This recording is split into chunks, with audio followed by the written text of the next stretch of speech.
ঘরের মধ্যে যেন হালুয়া অবশ্যই হয়, রুটি হালুয়া ছাড়া যেন কালকে শবে বরাত পালন না হয়। আমরা বাচ্চাদের মধ্যে শবে বরাত, আগে আমাদের বাপদাদারা কি করতো, বাজি আনতো না, বাজি।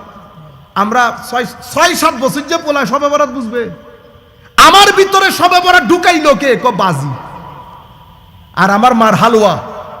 আমরা আমার নবী যে মানুষগুলাকে শবে বরাতে মাফ করবে না আল্লাহ বলেছেন, আল্লাহ মাফ করবে না, সেই মানুষগুলার লিস্টে আমাদের নাম আছে কিনা আমরা তো সেটা দেখব, আমাদের সংশোধন দেখব, শবে বরাত আমি কেমনে পালন করব সেটা দেখব। শবে বরাত যে নাই বলতেছে তাকে নাইতে রাখেন, তার দিকে দৃষ্টি দিয়েন না, সময় লস, সময় লস। আসেন আমরা নিচ থেকে শুরু করি। শবে বরাত পালন কেমনে করবেন? সম্মানিত উপস্থিতি, ঠিক আগে আমাদের বাপদাদারা যেভাবে করতো সেভাবে করবেন। আমি একটা পয়েন্ট এখানে বলতেছি, এই জন্য এই সাবজেক্টটা বেছে নিয়েছি। যদি হালুয়া না করে থাকেন, হালুয়ার বাজার নাও হয়, ফজরে উঠে হালুয়ার বাজার করবেন। মা বোনরাও শুনতেছে, ঘরের মধ্যে যেন হালুয়া অবশ্যই হয়, রুটি হালুয়া ছাড়া যেন কালকে শবে বরাত পালন না হয়। রুটি হালুয়া করবেন, সামর্থ্য অনুযায়ী খাওয়া দাওয়া রেডি করবেন। গরিব আত্মীয় স্বজনের মাঝে আমরা যেভাবে দেই সেভাবে দেবেন। আগের ফ্লেভার, গোসল করবেন না, অমুক গোসল করতে নিষেধ না, অমুক সমুক বাদ দেন, গোসল করবেন। তওবার নামাজের মাধ্যমে শবে বরাতের যাত্রা শুরু করবেন। এক তওবা ওযু দিয়ে করব, আরেক তওবা তওবার নামাজ পড়ে করব। সূত্র শুরু করব পানির তওবা আর নামাজের তওবা দিয়ে। গোসল করবেন, তার আগে ঘর দুয়ার সুন্দর করবেন, বাচ্চারা যেন বুঝতে পারে আজকে শবে বরাত। যদি ঘরের মধ্যে লাইট টাইট থাকে লাইট লাগাবেন, যদি লিখে রাখতে হয় তাহলে লিখবেন আজ পবিত্র শবে বরাত। সময়ের নার বুঝেন, ডিমান্ড বুঝেন। ইংল্যান্ড আমেরিকার মধ্যে তারা কি ধর্মকর্ম কিছু বুঝে? কিচ্ছু বুঝে না। কিন্তু ডিসেম্বর মাস আসলে পুরা মাস ব্যাপী তারা স্কুলের মধ্যে ছেলেদেরকে ঈসা আলাইহিস সালাম, মরিয়ম আলাইহিস সালাম পুরা কাহিনীগুলা পড়ায়। প্রত্যেক বাচ্চাকে জিজ্ঞেস করেন, সব নামগুলা বলবে কাহিনী সহ। আমাদের ছেলেদেরকে জিজ্ঞেস করেন, পাক পাঞ্জাতন বলতেও পারবে না। আপনারা বুঝতে পেরেছেন? সময়ের স্ট্র্যাটেজি থাকে, জমানার কিছু ডিমান্ড থাকে। আমার কাজ হচ্ছে সেই ডিমান্ড ফুলফিল করা, কারণ আমার উদ্দেশ্য একটা, উদ্দেশ্যের মধ্যে কোনো পরিবর্তন, পরিবর্ধন, পরিশোধন, সংযোজন, বিয়োজন কোনো কিছু উদ্দেশ্যের মধ্যে আসে না। সেই উদ্দেশ্য অ্যাচিভ করার জন্য আপনার যে মেথোডোলজি, মানহাজ, এটার মধ্যে পরিবর্তন আসে, পরিবর্ধন আসে, পরিশোধন আসে, সংযোজন হয়, বিয়োজন হয়। কিসের মধ্যে? মেথোডোলজির মধ্যে, মেথডসের মধ্যে। রয়ে গেল উদ্দেশ্য। উদ্দেশ্য তো একটা। উদ্দেশ্য কি? শবে বরাতে আল্লাহর দরবারে তওবা করে নিজেকে পরিষ্কার করে মাহে রমজানের জন্য তৈরি করা। আমার উদ্দেশ্য তো এটা। বাকি জিনিস দেখিয়েন না। কেন?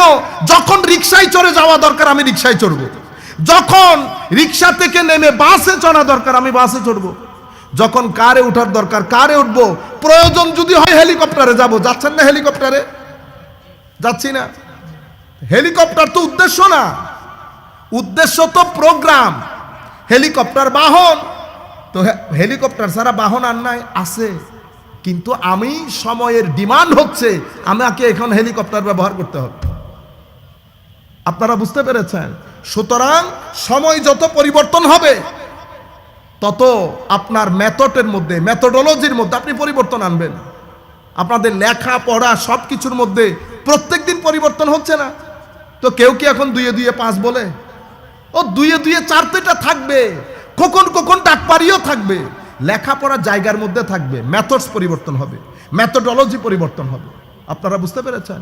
সুতরাং টার্গেট তো একটা, কিন্তু ডিমান্ড পরিবর্তন, সময়ের ডিমান্ড পরিবর্তন হচ্ছে। আমরা বাচ্চাদের মধ্যে শবে বরাত, আগে আমাদের বাপদাদারা কি করতো, বাজি আনতো না, বাজি। আমরা 6-7 বছর যে পোলা শবে বরাত বুঝবে, আমার ভিতরে শবে বরাত ঢুকাইলো কে, বাজি আর আমার মার হালুয়া, পোলাও ভাত।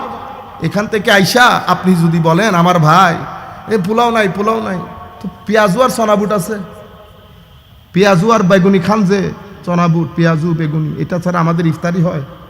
তো চনা বুট পেঁয়াজু কি শরীয়তের দলিল? এটা কি আমার নবী এভাবে ইফতার করতো?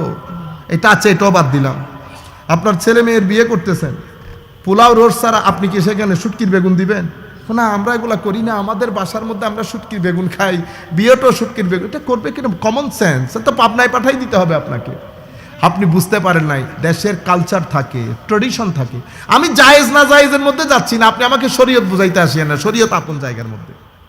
আপনি আমাকে বলবেন আমার কোনো কাজ যদি শরীয়ত গর্হিত হয়, তো হয় কোরআনের দলিল দেবেন, নয় হাদিসের দলিল দেবেন, যে এই কোরআনের আয়াত, এই হাদিসের মাধ্যমে আমার আল্লাহ অথবা আমার নবী এটাকে নিষেধ করেছেন। নিষেধাজ্ঞা যদি আল্লাহ না দেয়, রসুল না দেয়, তো আপনি কে? আপনি কে? সুতরাং দুইটা জিনিস হওয়ার চেষ্টা করবেন না, না আল্লাহ হওয়ার চেষ্টা করবেন, না রসুল হওয়ার চেষ্টা করবেন। কারণ হা না করা, হা না করা এটা দুইজনের জিম্মায়। আল্লাহ হাকিকিভাবে ম্যানিফেস্টেটিভ রিপ্রেজেন্টেটিভ হিসেবে আমার নবী সাল্লাল্লাহু আলাইহি ওয়াসাল্লাম। আমি আপনাদেরকে যে জিনিসটা বোঝাতে চাচ্ছি, তাইলে শুরুটা কিভাবে করবেন? অবশ্যই হালুয়া পাকে মতো, অবশ্যই যার যার সামর্থ্য অনুযায়ী, যার যার সামর্থ্য অনুযায়ী পাশের গড়টরের মধ্যে শেয়ার করবেন। মা বোনরা শুনতেছেন, শেয়ার করবেন। একটা দুইটা মানুষ হলেও বাইরে কালকে খাওয়াবেন। এবং বাচ্চারা সবে বরাত বুঝে মতো, ও 6 বছরের বাচ্চা, 7 বছরের বাচ্চা আগে সবে বরাত কেমনে বুঝতো? হালুয়া আর পরোটা আর পোলার খুশবে, সে বুঝতে পারতো যে সবে বরাত ইস দে। এবং আমার জেঠারা তারাবাজি আনতো, আমরা তারাবাজি নিয়ে উঠানে দূর দিছি। আপনি কোরআন শরীফ দেখতে গেছেন, চেক করতে গেছেন, ও আজকাই যে আপনি ওই কি বলে রে, কি বাদ বলে এটারে, ওই ছাগল দিয়ে সুরাইয়া সুরাইয়া খাইতেছেন, তখন কোরআন হাদিস দেখার কথা মনে থাকে না। খাওয়ার সময় পুরা ছাগল একটারে বসাই দিছেন, বাসমতি চাউলের বিরিয়ানি, হ্যাঁ কাচ্চি, এটা খাওয়ার সময় আপনার মানে ছিল না শরীয়তের মধ্যে এটা জায়েজ আছে কিনা? মাহফিল করেছে, গুন্ডে গুন্ডে টাকা 2 লাখ 10 লাখ নিয়ে বাসায় চলে যাইতেছে, তখন হিসাব ছিল না এটা শরীয়তের মধ্যে জায়েজ আছে কিনা? মানুষগুলোকে কেন ডিস্টার্ব করেন?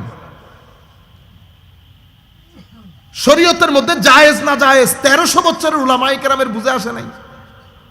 সম্মানিত উপস্থিতি, প্রত্যেক দেশের কালচার থাকে, ট্র্যাডিশন থাকে, প্রত্যেক দেশের নিজস্ব একটা স্বকীয়তা থাকে। আমার নবী সাল্লাল্লাহু আলাইহি ওয়াসাল্লাম যখন শরীয়তের ফাউন্ডেশন দিচ্ছেন, নবী সাল্লাল্লাহু আলাইহি ওয়াসাল্লাম, তা আমার নবী কি মদিনা শরীফের সমস্ত কালচার ট্র্যাডিশন তুলে সমুদ্রে নিক্ষেপ করেছেন? না। বিয়ে প্রথা, ব্যবসার প্রথা, সামাজিক রীতিনীতি যা ব্যালেন্সড নেওয়ার মতো তা নিয়েছেন। যা যেটার ভিতরে জুলুম আছে, যেটার ভিতরে ব্যালেন্স নাই, সেটা আমার নবী বাদ দিয়ে দিয়েছেন। কোনো সমস্যা নেই। আপনি শুধু মানে এতটুকুন বুঝেন যে আমার নবী ফিলিংসকে কি গুরুত্ব দিয়েছেন। মদিনা শরীফ গিয়ে জিজ্ঞেস করতেছে, কি ব্যাপার আপনারা রোজা রাখেন কেন? মুসলমানদেরকে জিজ্ঞেস করছিল।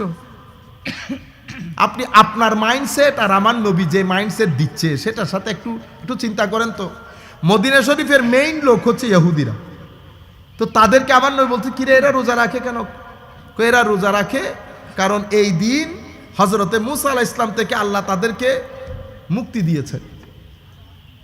আপনি মাইন্ডসেট দেখেন। আমার নবী সাল্লাল্লাহু আলাইহি ওয়াসাল্লাম বলতেছেন, আচ্ছা এই কারণে রাখেন, তাইলে তো তোমরাও রাখো, আমরাও রাখি, কারণ আমার ভাই মুসা, তা আমার অধিকার বেশি তোমাদের চাইতে। কেন? এটাকে বলে সোশ্যাল ইন্টিগ্রেশন।